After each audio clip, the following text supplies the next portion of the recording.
Welcome to the School of the Lost Tribes.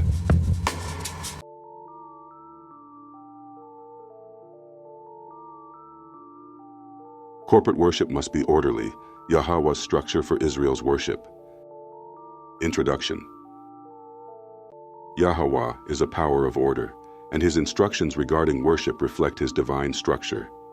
From the tabernacle in the wilderness to the instructions given through the apostles, worship among the children of Israel was always meant to be carried out with discipline, reverence, and obedience. Disorder and confusion have no place in the assembly of Yahweh's people. The scriptures show that Yahweh established precise instructions for worship, ensuring that his presence among Israel would be honored properly. Worship is not about personal expression or uncontrolled chaos, but about following the divine order given to Israel. The pattern of worship given to Moses, Exodus 25:9. According to all that I show thee, after the pattern of the tabernacle, and the pattern of all the instruments thereof, even so shall ye make it. Exodus 25:9. When Yahweh instructed Moses on how to build the tabernacle, he did not leave it to human imagination or creativity. Every detail was given according to a divine pattern. This proves that worship must be structured according to Yahweh's instructions, not based on personal preferences. If the physical place of worship had to be precise, how much more should the conduct of those worshiping be in order? Yahweh does not accept worship that is careless, chaotic, or outside of his prescribed commandments. David's instructions for the temple, 1 Chronicles 28:12. And the pattern of all that he had by the Spirit, of the courts of the house of Yahweh, and of all the chambers round about, of the treasuries of the house of Yahweh, and of the treasuries of the dedicated things. 1 Chronicles 28:12. King David, under the guidance of the Spirit, gave Solomon detailed instructions for the construction of the temple. Just as Moses was given a precise pattern, so too was David. This further confirms that worship must be carried out according to Yahweh's order, not man's improvisation. Today, many worship settings have abandoned order, replacing it with emotionalism and confusion.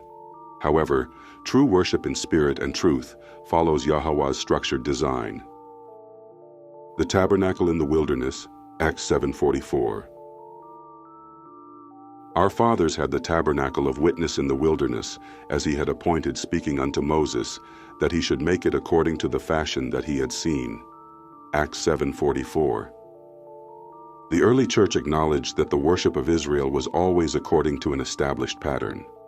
The tabernacle was not randomly assembled, nor was worship conducted in a disorderly manner. Every aspect was carried out in obedience to Yahweh's revelation. This proves that worship is not about spontaneity or personal preference, but about adherence to Yahweh's commandments and structure. Order in the assembly, 1 Corinthians 14:40. Let all things be done decently and in order, 1 Corinthians 14:40. Paul reinforces the principle of order in worship. This instruction was given to the Israelites in Corinth, reminding them that the assembly is not a place for disorder or confusion. Today, many gatherings have become places of loud noise, chaotic movements, and uncontrolled behavior.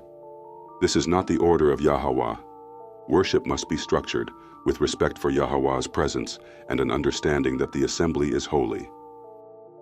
Yahweh is not the author of confusion. 1 Corinthians 14:32-33. And the spirits of the prophets are subject to the prophets. For Yahweh is not the author of confusion, but of peace, as in all churches of the saints. 1 Corinthians 14:32-33. Even the prophets had to exercise self-control in their speech and actions during worship. This proves that no one can claim to be moved by the Spirit in a way that causes chaos in the assembly.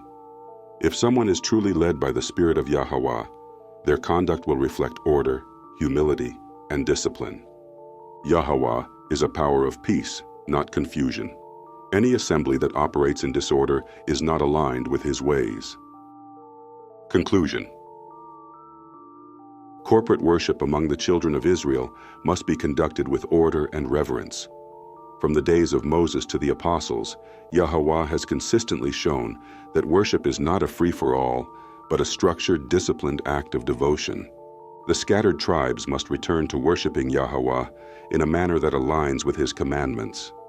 Emotion-driven chaos and disorganized gatherings do not reflect the holiness required in Yahweh's assembly. As it is written, "Let all things be done decently and in order." 1 Corinthians 14:40. This is the standard for true worship as commanded by Yahweh.